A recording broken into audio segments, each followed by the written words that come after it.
Politeknik Elektronika Negeri Surabaya. Desain Basis Data oleh Lia Zairo, dosen pembimbing Bapak Rengga Asmara. Pokok bahasan pada materi kali ini adalah pendahuluan, aturan sistem informasi dalam organisasi, dan proses desain basis data. Tujuan dari materi desain basis data ini sendiri adalah memahami aturan sistem informasi dalam organisasi, memahami proses desain basis data. Pendahuluan, aktivitas desain basis data menggunakan proses yang sistematis yang disebut metodologi desain, di mana target basis data diatur dengan RDBMS, ORDBMS, atau ODBMS. Metodologi desain menggunakan alat bantu seperti Designer 2000 dari Oracle, Erwin, BPWin, dan Paradigm Plus oleh Platinum Technology, dan lain sebagainya. Aturan sistem informasi dalam organisasi. Organizational context untuk penggunaan sistem basis data. Dua karakteristik tambahan dari sistem basis data yang juga sangat bernilai: data independence, memproteksi program aplikasi dari perubahan dalam organisasi, logika, dan akses fisik dan struktur penyimpanan. External schemas, views, memungkinkan data yang sama digunakan untuk beberapa aplikasi dengan setiap aplikasi mempunyai pandangan sendiri terhadap data. Sistem basis data menyediakan aplikasi baru, yaitu integritas data pada multiple aplikasi ke dalam basis data tunggal. Pengembangan yang simpel dengan menggunakan bahasa tingkat tinggi seperti SQL. Kemungkinan didukung untuk browsing dan query oleh manajer dalam pemrosesan transaksi level produksi yang besar. Siklus sistem informasi. Siklus sistem informasi disebut siklus makro, di mana siklus sistem basis data dirujuk ke siklus mikro. Siklus makro meliputi beberapa tahap, yaitu feasibility analysis. Tahap ini berhubungan dengan analisa area aplikasi potensial, mengidentifikasi sisi ekonomi dari information gathering and dissemination, membentuk studi keunggulan awal, menentukan kompleksitas data dan proses, mengatur prioritas aplikasi. 2. Requirement collection and analysis. Kebutuhan detail dikumpulkan dengan interaksi dengan pemakai potensial dan kelompok pemakai untuk mengidentifikasi permasalahan dan kebutuhan khusus. Ketergantungan aplikasi, komunikasi, dan prosedur pelaporan diidentifikasi. Desain. Tahap ini mempunyai dua aspek, yaitu mendesain sistem basis data dan mendesain sistem aplikasi atau program yang menggunakan dan memproses basis data. 4. Implementasi. Sistem informasi diimplementasi, basis data dibentuk, dan transaksi basis data diimplementasikan dan diuji coba. Yang kelima, validation and acceptance testing. Tingkat akses dari sistem dalam memenuhi kebutuhan pemakai dan kriteria performansi divalidasi. Sistem diuji coba dengan kriteria performansi dan spesifikasi kelakuan. Deployment, operation, and maintenance. Pada tahap ini dilakukan konversi pemakai dari sistem lama ke sistem baru melalui training. Tahap operasional mulai jika semua fungsi sistem dioperasikan dan divalidasi. Jika kebutuhan baru atau aplikasi bertambah, maka harus melalui semua tahap sebelumnya sampai semua divalidasi dan berhubungan dengan sistem. Monitoring performansi sistem dan pemeliharaan sistem merupakan aktivitas yang penting selama tahap operasi. Siklus sistem aplikasi basis data. Aktivitas yang berhubungan dengan siklus sistem aplikasi basis data meliputi tahap berikut. Tahap pertama, system definition. Skop dari sistem basis data, pemakai, dan aplikasi didefinisikan. Antarmuka untuk pemakai, batasan response time, dan kebutuhan penyimpan dan pemrosesan diidentifikasi. Database design. Pada akhir tahap ini, desain logika dan fisik dari sistem basis data dari DBMS sudah siap. Database implementation. Tahap ini meliputi proses menentukan definisi basis data konseptual, eksternal dan internal, membuat file basis data kosong, dan implementasi aplikasi perangkat lunak. Loading or data conversion. Basis data dipopulasikan dengan menyimpan data langsung atau mengubah file yang sudah ada ke format sistem basis data. Application conversion. Aplikasi perangkat lunak dari sistem pendahulu dikonversikan ke sistem baru. Testing and validation. Sistem baru diuji coba dan divalidasi. Operation. Sistem basis data dan aplikasi dioperasikan. Biasanya sistem lama dan baru dioperasikan secara paralel dalam beberapa waktu. Monitoring and maintenance. Selama tahap operasional, sistem secara tetap dimonitor dan dipelihara. Perubahan dan pengembangan dapat terjadi baik pada isi data maupun aplikasi perangkat lunak. Modifikasi dan reorganisasi diperlukan dari waktu ke waktu. Proses desain basis data. Terdapat 6 tahap utama pada proses desain basis data, yaitu koleksi dan analisa kebutuhan, desain basis data konseptual, pemilihan DBMS, pemetaan model data, disebut juga desain basis data logika, desain basis data fisik, implementasi dan tuning sistem basis data. Tujuan desain basis data. Desain basis data konseptual.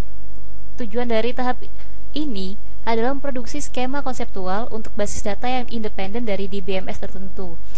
Biasanya menggunakan model data tingkat tinggi seperti model IR atau IIR. Pemetaan model data atau tahap 4. Selama tahap ini yang juga disebut desain basis data logika, dilakukan pemetaan skema konseptual dari model data tingkat tinggi ke model data DBMS. Desain basis data fisik tahap 5. Selama tahap ini didesain spesifikasi basis data yang disimpan dalam hal struktur penyimpan fisik. Penempatan record dan indeks. Hal ini berhubungan dengan terminologi arsitektur DBMS 3 level. Implementasi sistem basis data dan tuning tahap 6. Selama tahap ini basis data dan program aplikasi diimplementasikan, diuji cobakan dan diatur layanannya.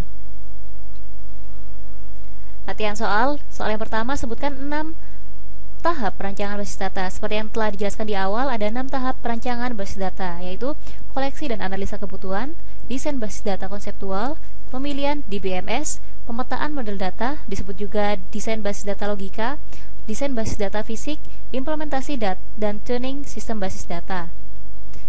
Selanjutnya, manakah dari 6 tahap tersebut sebagai aktivitas utama dalam proses perancangan basis data?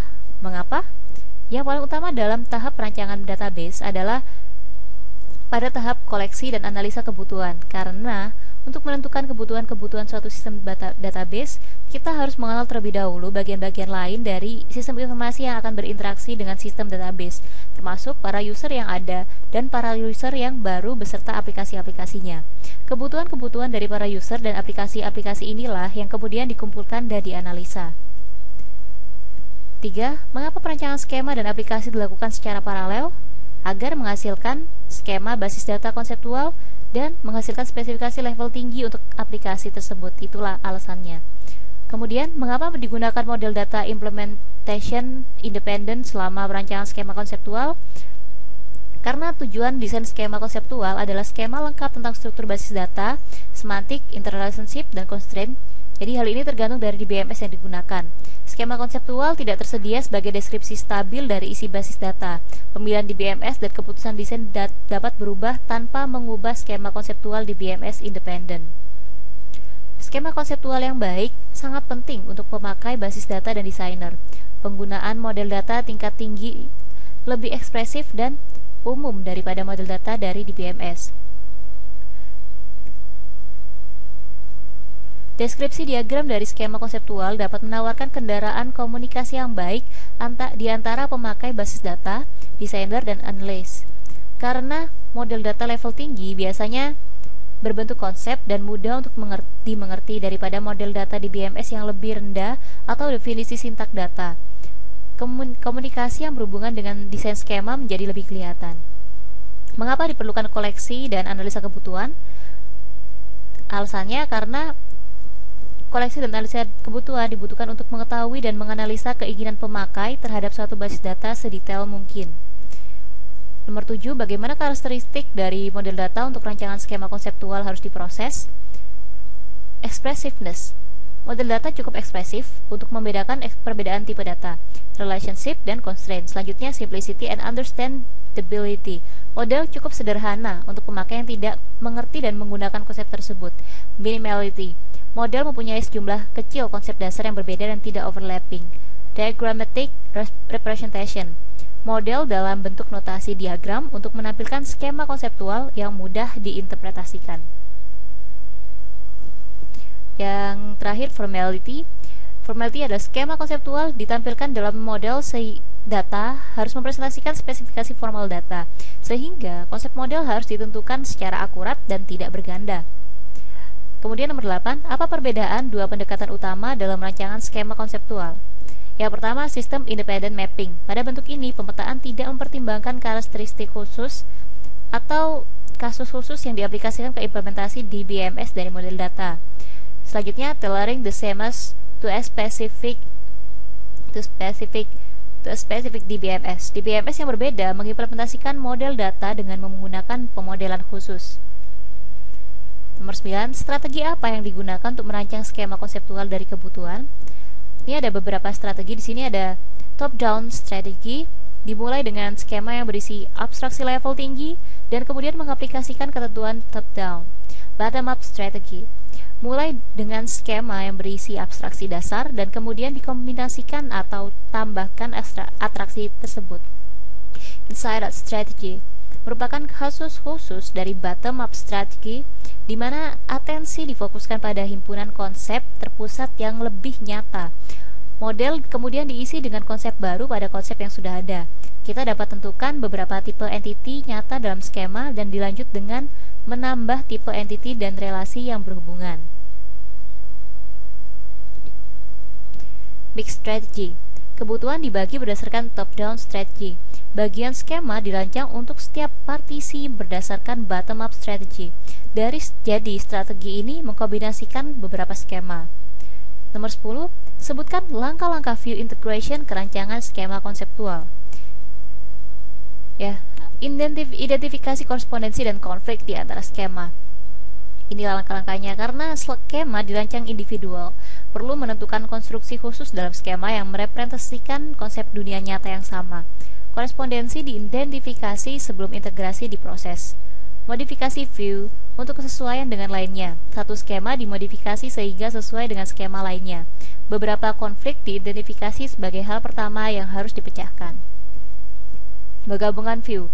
Skema global dibuat dengan menggabungkan skema individu. Konsep yang berhubungan dipresentasikan hanya sekali dalam skema global dan pemetaan antara view dan skema global ditentukan. Hal ini merupakan langkah yang sulit untuk melakukan pada basis data yang sebenarnya yang melibatkan ratusan entity dan relasi. Hal ini melibatkan sejumlah intervensi manusia dan negosiasi untuk memecahkan konflik dan mendapatkan solusi yang dapat diterima untuk skema global. Restrukturisasi. Sebagai langkah akhir, skema global dianalisa dan direstrukturisasi untuk memindahkan redundansi dan kompleksitas yang tidak perlu. Nomor 11, sebutkan faktor untuk memperlancar pemilihan paket di BMS untuk sistem informasi dalam organisasi. Pemilihan di BMS berdasarkan beberapa faktor, beberapa hal teknis, ekonomi, dan kebijakan organisasi. Apa yang dimaksud pemetaan data model sistem independen? Apa perbedaannya dengan sistem independen? Pemetaan sistem independen adalah pemetaan ke dalam model data di BMS dengan tidak mempertimbangkan karakteristik atau hal-hal yang khusus yang berlaku pada implementasi di BMS dari model data tersebut. Ya, demikianlah materi tentang desain basis data. Terima kasih atas perhatiannya, semoga bermanfaat bagi kita semua. Terima kasih.